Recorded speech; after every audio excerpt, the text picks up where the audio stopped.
Frames per second. The holy grail when it comes to PC gaming. Everyone wants more, but there's always a bottleneck somewhere. However, a lot of people don't realize that their monitor is actually a significant bottleneck.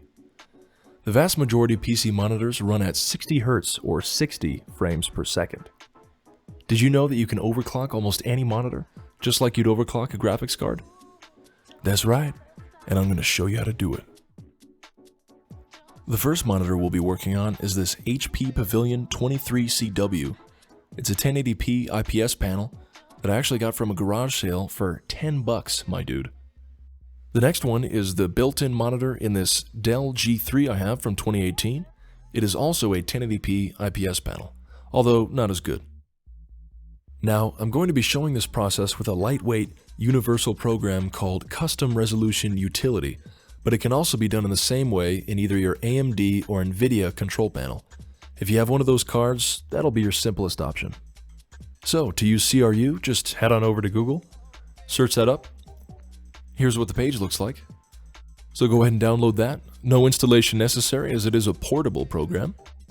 Once you unzip the folder, this is what you'll see, so go ahead and open it. Now that it's open, the first thing you want to do is go up to the top and select the monitor that you want to manipulate.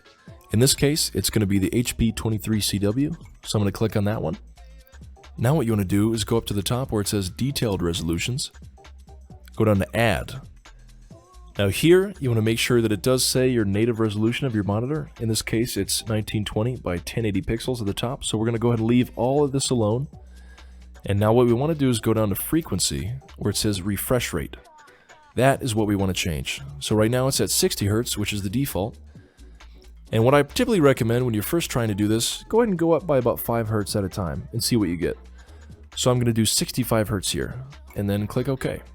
And then go ahead and click OK again to close out of this program. Now, you want to go back to your folder where you have the program, and you want to click this Restart 64. Double click that, and what that's going to do is it's going to restart your display drivers, which will allow Windows to recognize the new refresh rate that you've just put in. And your screen will probably go black for a few seconds, totally normal, nothing to worry about. Now what you want to do is head into your display settings. Go ahead and scroll all the way to the bottom where it says Advanced Display Settings. Click on that. Now you want to go up here and choose your monitor that you want to change the refresh rate of, in this case, 23CW. Go down and click Display Adapter Properties. Now go ahead to the top and click Monitor. And then right here you'll see a box that says Screen Refresh Rate. Click on that, and after you've restarted your graphics driver, you should have your new custom refresh rate available in this menu. If that didn't work, go ahead and just restart your whole PC, and it should show up. So what you do, just click on that, and then click Apply. Your screen should go black for a few seconds, and if it worked, you'll get a picture. Now just keep increasing the refresh rate until it doesn't work anymore. When you reach that limit, one of two things will happen. If you have a standalone monitor like this, it'll most likely give you an error message that it's out of range or something similar. If you have a laptop, it'll most likely start to glitch out in various ways, as you can see here. Don't worry, it won't damage anything. Just wait 15 seconds and the screen will return back to normal. Now, go back into your resolution utility and reduce the refresh rate by 1 Hz at a time until you get a nice stable picture. I recommend going up by 5 Hz and back down by 1 Hz just to save time, so you don't have to spend forever going up by just 1 Hz at a time. And that's all there is to it. Now you hopefully have an overclocked monitor. I was actually able to get a nice overclock from 60 Hz to 75 Hz on both of these displays.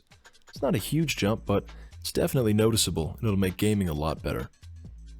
It's also worth noting that even if you get a nice stable overclock on your monitor, the color and contrast may be a little off, which isn't a big deal while gaming of course, but it could be a problem for color sensitive work, so keep that in mind. With all of that said, there's one more display we can try overclocking. It's on an old laptop I have. Let me go grab it.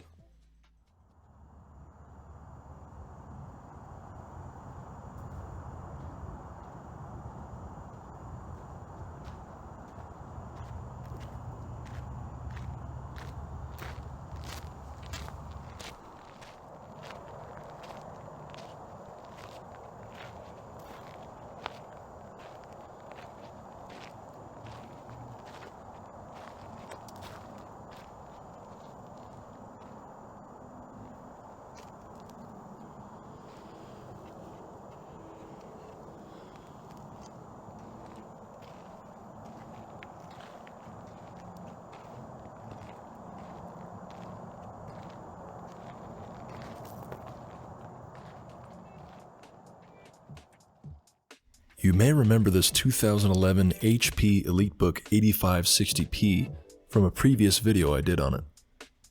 Believe it or not, I was able to get an overclock from 60 Hz to 140 Hz on this display. That's over double.